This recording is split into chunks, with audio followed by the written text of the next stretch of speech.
Hello and welcome to Pride of Southern London Fan TV. Ali here, bringing you a podcast, the first podcast in a while, as I took a bit of a break at the end of the season. But I'm back and we'll be recording content in the next few weeks about things that have happened at Palace since the season ended, and hopefully some things that will be happening at the club in the weeks ahead. But let's start at the natural point, the reappointment of Roy Hodgson a few weeks back now. But for me, it was no surprise. I think we all kind of knew it was going to happen as soon as Roy got back from his saga holiday. I think there were a few names mentioned, Potter, Rodgers, but it went quiet. And in the end, I think we all knew what was coming. So I think we'd all kind of accepted it by the time it was announced. I'm actually okay with it.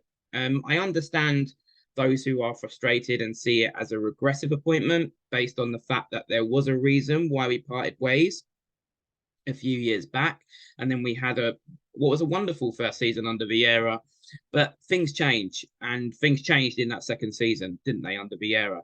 And then it was a different kind of Roy when he came back, and the team was playing some really good football, some positive football, and there's a few reasons why, for me, it made sense. The first one is momentum. Momentum being a key word here.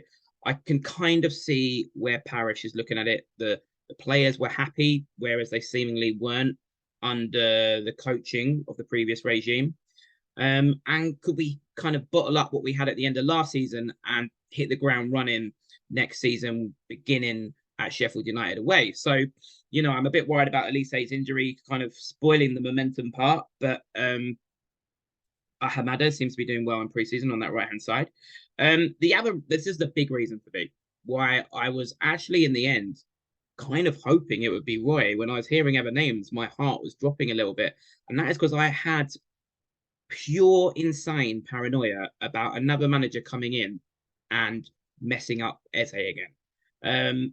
It was obviously under Vieira, Eze's time under Vieira, and the second season was problematic. He either didn't play or was misused in the wrong position. And I had a real fear that another manager would come in and just try and be too clever again, even though those managers we were linked with, like Potter and Rodgers, are very good with attacking players. If you look at Roy Hodgson, right, if I'm Steve Parish and I'm looking at it and I'm looking at Eze, who arguably now is our biggest asset, and I'm looking at Roy Hodgson, and I know he will maximize that asset. It's no coincidence that Eze got his first England call up under Roy before he cruelly got that injury on that day when he was about to go to that pre-Euro squad. He'd been selected. And then he went full circle. Roy comes back. And at the end of that little stint from Roy at the end of last season, Eze's back in the England squad. And what Roy did was he clearly defined Eze's role in the correct role that got the best out of him. And when you're getting the best out of your best players, then you're looking at your manager thinking he's doing this job. Also, I think Elise, I think, learned a lot under Roy in that short time. I thought suddenly he was covering more ground. He was much better off the ball. I think it was a really useful time with him under Roy. And I think he'd learn more under Roy for another year. And listen, some Palace fans won't like me for saying this, but, how much longer do we have with both Eze and Elise at the club? We know that Eze's contractual situation is precarious with it being 2 years. And I felt last season it was a massive waste, the way that Vieira misused him, which I'm not going to go into too much. We know that he did. And those two together, really, it feels like the most exciting duo since Zaha and Balassi. Obviously, you could still add Zaha in the mix, but that's another podcast. So for me, that was a key reason. The way that Roy Hodgson gets the best out of Eze, I just felt like I didn't want to risk another manager coming in and potentially undoing all that hard work Roy did to get Eze back to where he was. So a lot of sense, a lot of logic behind it for me, the reappointment of Roy for 1 year. But there are some caveats. The first one being that the board have to back him. Roy came out and said that the aim after discussions with the board was top 10. Well, if that's the case, he needs to be backed. Looking at the squad that is going to America, for me, there needs to be at least 3 signings, possibly 4. One thing that drives me insane is even some fans on social media don't seem to think we need a right back. We've needed a right back for 2-3 years. Maybe we've just all accepted that the board aren't going to address this position. Listen, I'm kind of okay with the fact they re-signed Tompkins, Ward, and Klein. I can see the reasoning behind that from Parish's speech on the pitch at the end at home to Nottingham Forest on the final day.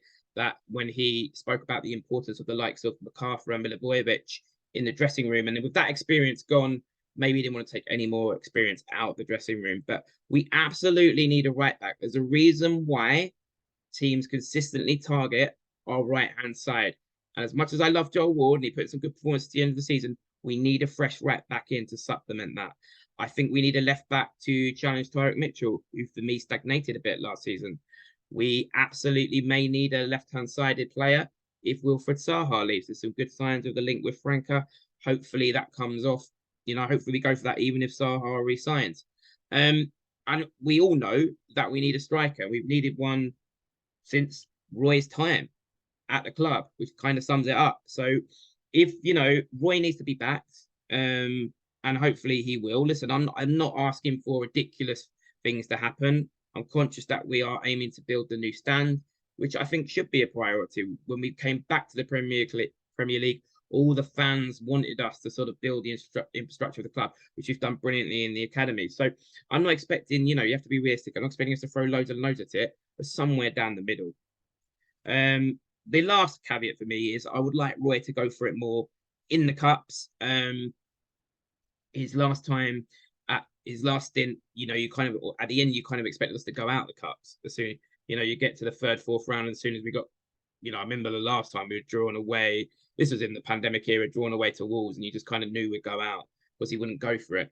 The furthest he got was the quarterfinal against Watford, and he got outmaneuvered in substitutions that day, and that's going to be interesting. And Roy Hodgson obviously has experience of everything in football, but he himself said last season that the 5 sub rule was new to him. So it'd be interesting to see, the likes of McCarthy and Derry giving some help with that. And I think their influence will be strong. I think their influence will be important to give a sort of fresh approach alongside Ray and Roy. And I think that combination could be a really good one for the football club. We will wait and see. We know that we have no option but to get behind it, but I know that the fans will get behind them. And let's hope that we can build on what was a successful end to the season last season, and go for that top 10, and go for it in the cups a bit as well. But we'll need a squad to do that.